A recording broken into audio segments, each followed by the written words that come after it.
ಇರುವಂಥದ್ದು. ಪ್ರತಿ ಜೋಡಿಯ ಮದುವೆಯ ಆ ವೇದಿಕೆಯಲ್ಲಿ ಕೂಡ ಒಬ್ಬೊಬ್ಬರು ಅರ್ಚಕರು ಇರ್ತಾರೆ. ಬೇಕಾಗಿರ್ತಕ್ಕಂಥ ಅವರು ಮುಖ್ಯ ವೇದಿಕೆಯಲ್ಲಿ ಕೊಟ್ಟಿರ್ತಕ್ಕಂಥ ಎಲ್ಲ ಸೂಚನೆಗಳನ್ನು ಪಾಲನೆ ಮಾಡಿ ನಮ್ಮ ಶಾಸ್ತ್ರೋಕ್ತ ಮತ್ತು ಸಂಪ್ರದಾಯ ಪ್ರಕಾರ ಯಾವ ರೀತಿ ಆಗಬೇಕು ಅದನ್ನು ಮಾಡಲಿಕ್ಕೆ ಪ್ರತಿಯೊಂದು ಜೋಡಿಗೂ ಕೂಡ ಒಬ್ಬೊಬ್ಬರು ಅರ್ಚಕರು ಇರ್ತಾರೆ. ಈಗ ಆಯಾ ಜಾತಿ ಸಂಬಂಧಿತ ಅವರವರ ಗೌರವದಲ್ಲಿ ಬರ್ತಾರೆ, ಅವರು ಇರ್ತಾರೆ. ಒಂದು ವೇದಿಕೆಯಲ್ಲಿ ಸುಮಾರು 10 ಜನರಿಗೆ ನಿಲ್ಲುವಂಥ ಅದು ಮೊನ್ನೆ ಬಂದಿರತಕ್ಕಂಥ ಸಂದರ್ಭದಲ್ಲಿ ನಮಗೆ ಯಾವುದು ನಿಶ್ಚಿತಾರ್ಥ ಮಾಡತಕ್ಕಂಥ ಸಂದರ್ಭದಲ್ಲಿ ನಾವು ಯಾವ ರೀತಿಯಲ್ಲಿ ಮಾಡ್ತೇವೆ ಅನ್ನೋದನ್ನು ಪೂರ್ಣ ಪ್ರಮಾಣದಲ್ಲಿ ಅದನ್ನು ಅವರಿಗೆ ತಿಳಿಸುವಂಥ ವ್ಯವಸ್ಥೆಯನ್ನು ಮಾಡಿದ್ದೇವೆ. ಅದಕ್ಕೆ ಪೂರ್ಣ ಪ್ರಮಾಣದಲ್ಲಿ ಅವರು ಒಪ್ಪಿಕೊಳ್ತಾರೆ.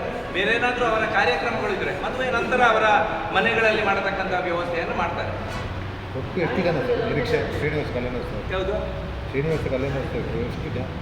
ಕಳೆದ 2 ವರ್ಷಗಳಲ್ಲಿ ಕೂಡ ನಿಮ್ಗೆ ಗೊತ್ತಿದೆ, ಲಕ್ಷಾಂತರ ಜನರು ಕೂಡ ಆ ಕಾರ್ಯಕ್ರಮದಲ್ಲಿ ಭಾಗವಹಿಸಿರುವಂಥದ್ದು ನಮಗೆಲ್ಲರಿಗೂ ಗೊತ್ತಿದೆ. ಮೊದಲ 29ನೇ ತಾರೀಕಿಗೆ ನಡೆಯುವಂಥ ಕಾರ್ಯಕ್ರಮ ಮತ್ತು 30ನೇ ತಾರೀಕಿಗೆ ನಡೆಯತಕ್ಕಂಥ 2 ದಿವಸದ ಕಾರ್ಯಕ್ರಮದಲ್ಲಿಯೂ ಕೂಡ ಲಕ್ಷಾಂತರ ಜನ ಪಾಲ್ಗೊಂಡಿದ್ದಾರೆ. ಈ ಬಾರಿ ಕೂಡ ಪಾಲ್ಗೊಳ್ತಾರೆ ಅನ್ನುವಂಥ ಈಗಾಗಲೇ ಎಲ್ಲ ಕೆಲಸ ಕಾರ್ಯಗಳು ಮಾಡಿರತಕ್ಕಂಥ ಸಂದರ್ಭದಲ್ಲಿ ನಮಗೆ ಗೊತ್ತಾಗಿದೆ.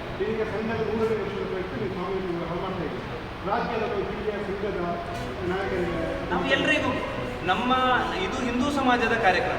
ಆ ಹಿನ್ನೆಲೆಯಲ್ಲಿ ನಾವು ರಾಷ್ಟ್ರೀಯ ಸ್ವಯಂ ಸೇವಕ ಸಂಘದಿಂದ ಹೊರತು ಎಲ್ರಿಗೂ ಕೂಡ ರಾಷ್ಟ್ರೀಯ ಸ್ವಯಂ ಸೇವಕ ಸಂಘ ಮತ್ತು ಸಂಘ ಪರಿವಾರದ ಎಲ್ರಿಗೂ ಕೂಡ ನಾವು ಆ ಕಾರ್ಯಕ್ರಮಕ್ಕೆ ಕರೆಯುವಂಥ ಆಮಂತ್ರಣವನ್ನು ನೀಡುವಂಥ ವ್ಯವಸ್ಥೆಗಳು ಕಾರ್ಯಕರ್ತರಿಂದ ಆಗಿದೆ. ಅದು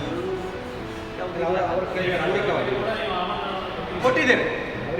ಪೂರಕವಾಗಿ ಹಿಂದೂ ಸಮಾಜ